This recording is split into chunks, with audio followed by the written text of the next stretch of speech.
Tourists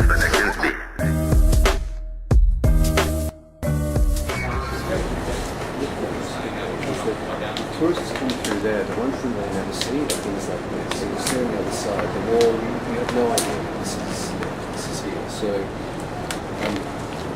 this is the reality of what's going on with the occupation, this sort of nonsense that we have. This is, for me, this is very symbolic of what the occupation means for Palestinians. Whether you're talking about checkpoints, the land taken up by settlements the Palestinians can't cross.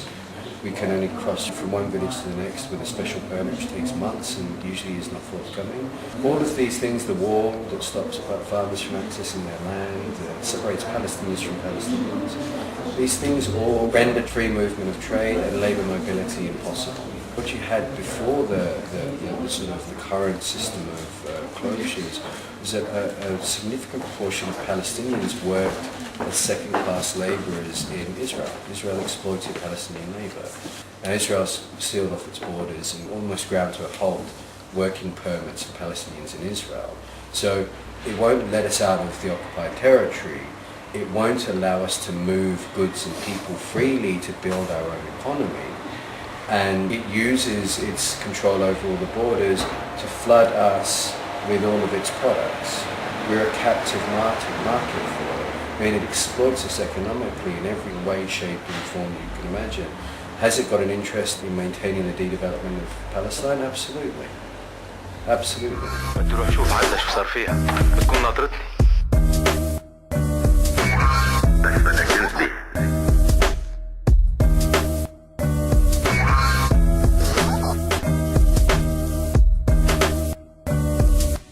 جيت اشتري محبس الخطبي ورجعت نتجوز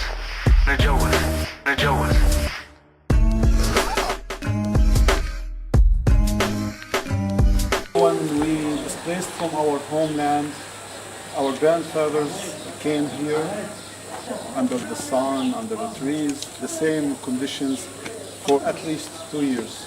After that, the UNRWA came and gave our people some tents, so as to live in these tents. The people in this refugee camp came from 25 villages inside occupied Palestine. So the people started here, they were nearly 600 people. Now we are nearly between 5,000 and 6,000. No expansion whatsoever has been allowed in any of these refugee camps since 1948. There's no natural light in many of these houses. Many of the families have young children and they have no way to have an outlet. The living conditions that they live under are pretty horrific. And every night the Israeli Defense Forces come into the camps and arrest children. When our grandfathers displaced from their homeland and from their homes, everyone took his own key with him, hope he will return for his homeland.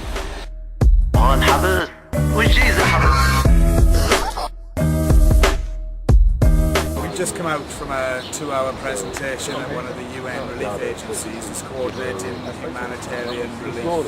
And we've had a very detailed presentation on just how grim the situation is on the ground. Firstly in Gaza, in terms of the aftermath of the war that took place earlier on this year, and heard very graphically some of the details about deaths, destruction, casualties, and the fact that Gaza is still completely blockaded, no one's allowed in or out, and there is a real issue of deprivation and problems with health and sanitation.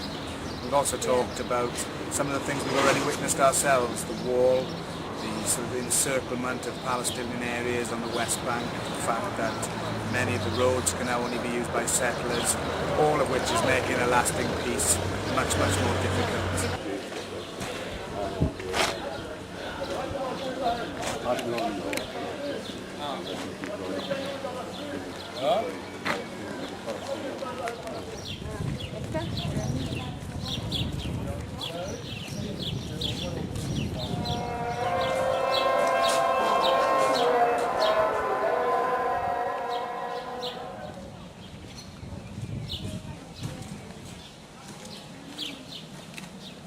It used to be very crowded like that, many people, and you used to stand in the top until empty place there.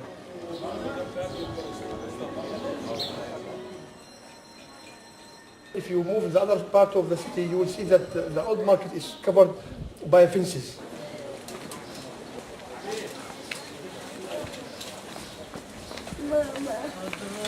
They used to throw stones and different bodies from their roofs, and without the protection, the cage, they cannot.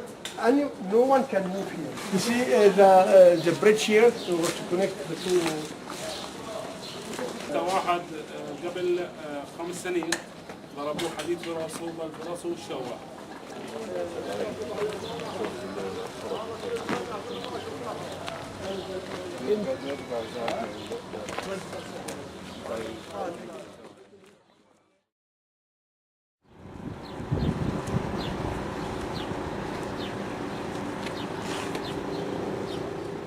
If you go and ask soldiers whether they use Palestinians as human shields, it's like to ask you, do you breathe to survive?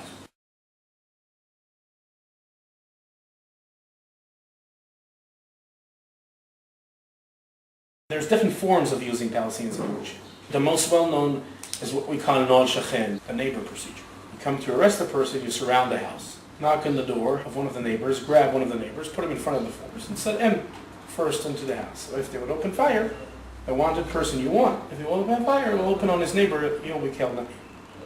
Think for a minute as a soldier, if the Palestinians will know that every time we'll see a suspicious bag on the side of the road, we'll send one of them, they won't booby trap the streets. What do you say? Make sense? There is the usual way of doing a patrol in the Palestinian village. You enter to the village, doesn't take more than 10 minutes, all the kids gather around, start to throw stones. You throw some tear gas grenades, stun grenades, they don't stop, you shoot some rubber bullets, they don't stop, you start to chase them. Heavy, a lot of equipment, tired, sweating, don't know the place. Kids, light, from there, know the place, you don't catch them, go back to barracks, have lunch. Not so exciting to be a soldier. One morning you can decide, I don't have the patience for the usual game. Enter to the village, the first house to the left, bump into the house, grab one of the kids, put him in the center of your patrol, and believe me, no stone will be thrown at you today. Works like a magic stick. That's just the beginning. When these things start to make sense for you as a soldier.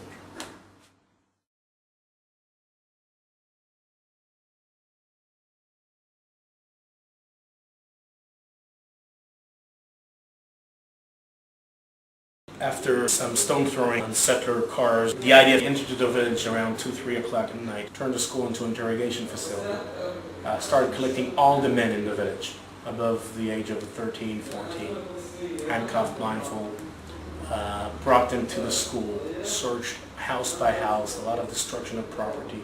All the men were detained, handcuffed and blindfold for around 14 hours, interrogated, beaten up. And then they decided that enough is enough, and they're not going to serve anymore in the territories. Besides these 2 people, there were only 6 more cases of conscripts refusing. All of them not combat soldiers, on duty when they refused. Politically, I would like to be tried. I'm waiting for the day to pay my due to society for the wrong I've done. There is a reason why I'm not on trial. Because the real things that I did, the real stuff, yeah, the good things, some serious people would have to pay for.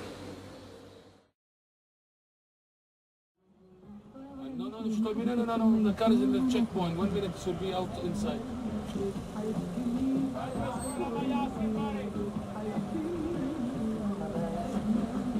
This is incredibly random. I was going to say, what's the system here? What's the system?